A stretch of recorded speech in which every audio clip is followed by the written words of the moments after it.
What's up, guys? Spenny. Evil has always existed. It will always exist. The best that you can possibly ask for is that you have leaders that don't participate in the evil or accelerate the evil. They stare it directly in its ugly, dark face and say, F you. And that is exactly what President Trump has done today from the White House. I will never apologize for my vote for President Trump. I am so proud of my vote for President Trump.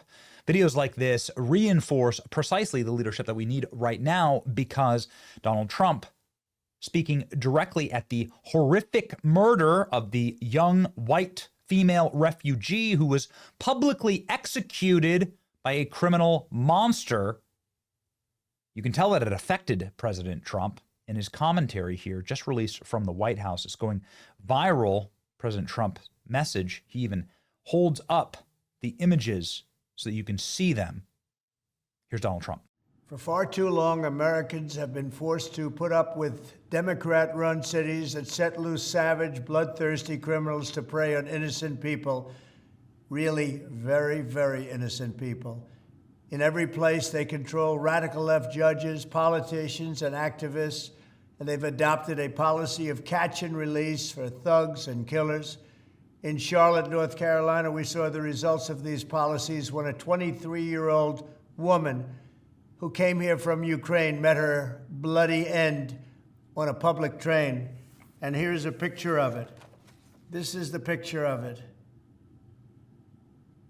And this is a picture of the woman, a beautiful young girl that never had problems in life,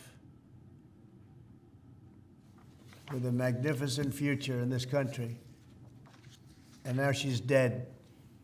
She was slaughtered by a deranged monster who was roaming free after 14 prior arrests. We cannot allow a depraved criminal element of violent repeat offenders to continue spreading destruction and death throughout our country. We have to respond with force and strength. We have to be vicious just like they are. It's the only thing they understand. 24 of the top 25 most dangerous cities in America are run by Democrat mayors. 50 people were murdered in Chicago in recent weeks, with hundreds being shot. And it's time to stop this madness. The people of our country need to insist on protection, safety, law, and order. We have proven that it can be done because we did it right here in D.C., in District of Columbia. The capital of America was a bloodthirsty, horrible, dangerous place, one of the worst. And now it's a crime-free city, and we're going to keep it that way. It can be done. It can happen fast. All we want is, please, Mr. President, we need help. Chicago needs help. Other cities need help.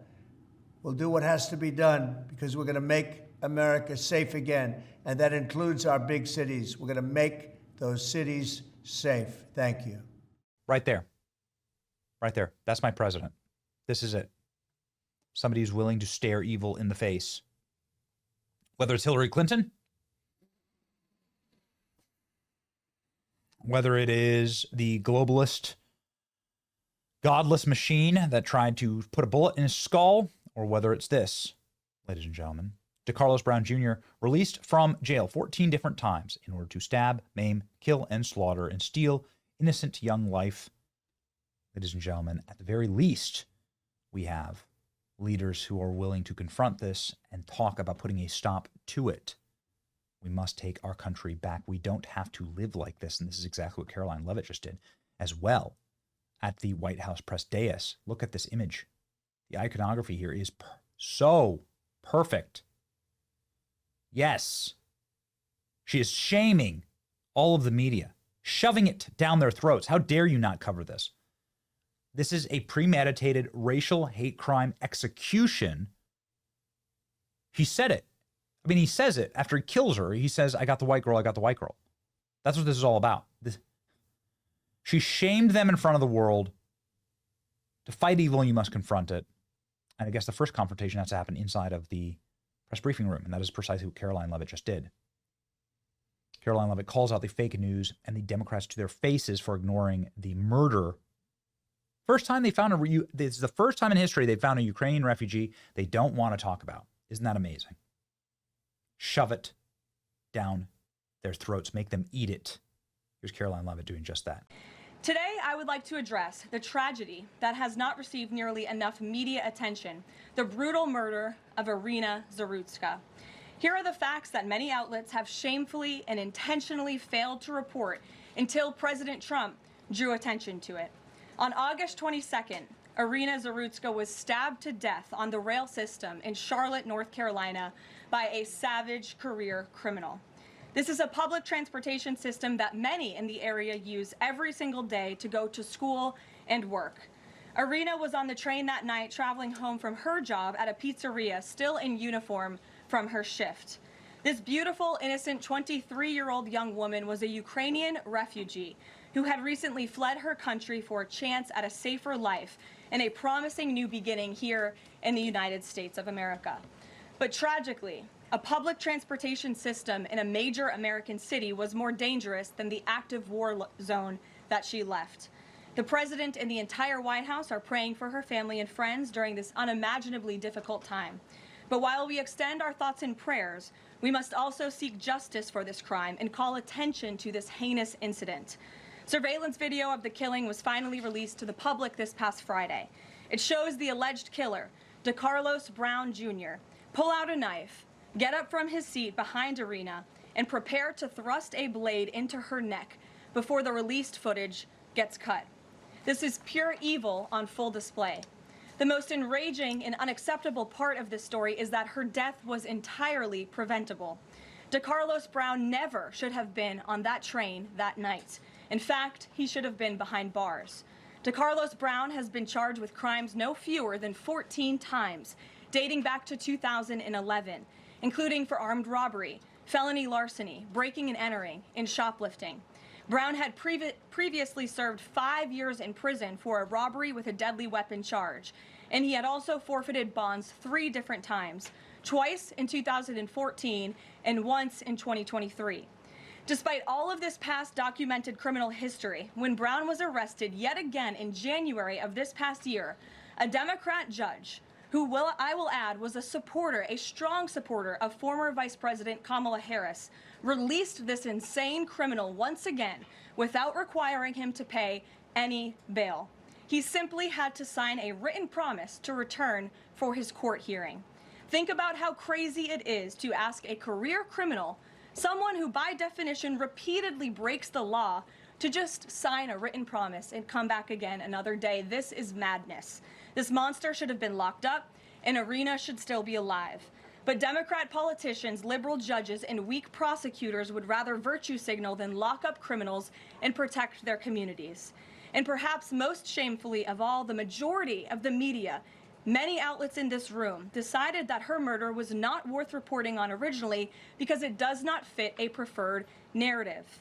Many of the journalists in this room spilled plenty of ink trying to smear Daniel Penny for defending a subway car from a deranged lunatic in New York City, but none of those same reporters lift a finger to write stories about an actual murderer. Batters up for Karoline Leavitt on this issue. She was asked about red state violence. Oh, red states. Red states have high murder rates. Well, why don't you look at what parts of those red states happen to be in cities run by Democrats? All of them. Karoline Leavitt asked this question, and instant regret from the journalist. Democrats have tried to argue that red states have higher crime rates while overlooking problems of high crime in blue cities. I'm wondering if the president would consider working with red state governors to fix high crime in blue cities like in Memphis, Tennessee.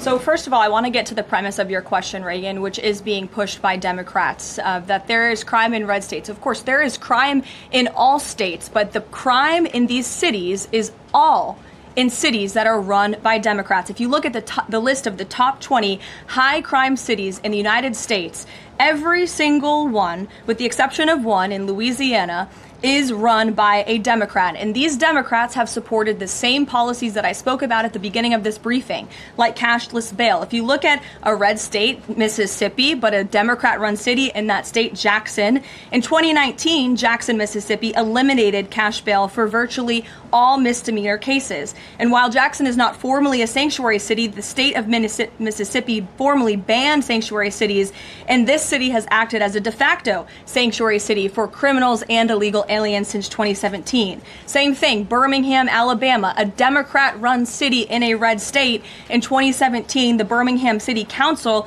unanimously passed a resolution, quote, committing to establish sanctuary policies. So if you actually look at the facts from these Democrat-run cities, these are cities that are run by Democrats and by by members of the Democrat Party. These are blue cities, and they have all supported these disastrous policies which allow repeated career criminals back onto the streets to further commit acts of violence. And so to answer your question, yes, the president wants to work with anyone across this country who wants to end these horrible policies and to bring law and order to our streets. And I think that is proven by his tremendous cooperation with the mayor of Washington, D.C. and our nation's capital. With the new horrific images out from Irina Zastruka's murder, it is incredibly important for the American public to see this, to understand the terror and the horror in her face before she loses her life. She lost her life because of homicidal, suicidal, DEI, woke judicial activism, and Democrat restorative justice policies. That is a matter of fact. It's a premeditated hate crime. And it happened on purpose. Oh, it's a senseless act of violence. No, it's not. You released him on purpose. His mother said don't release him. The public defender said don't release him. They released him. And they'll continue to do it until they feel political wrath. Vote out of office, chains, perp walk, frog walk, go after all the judges that released this monster, make examples of people who throughout the process created this hell for America. By make examples of them, I mean I'm talking public trials, put the victims on the stand. Again, perp walks, frog walks. Let's see this table turned around on them. It is time, ladies and gentlemen, to expose the horrors that have been wrought upon our nation by judicial activism, woke and DEI policies, and activist judges who refuse to put criminals behind bars. It starts there, okay? I very much look forward to engaging in this fight because the future of our children depend on it. Nobody wants their daughter to end up like this. Nobody wants their daughter to have this look in their face. We must stare down evil for them and defeat it. Hit your boy Benny, like, share, and subscribe. See ya.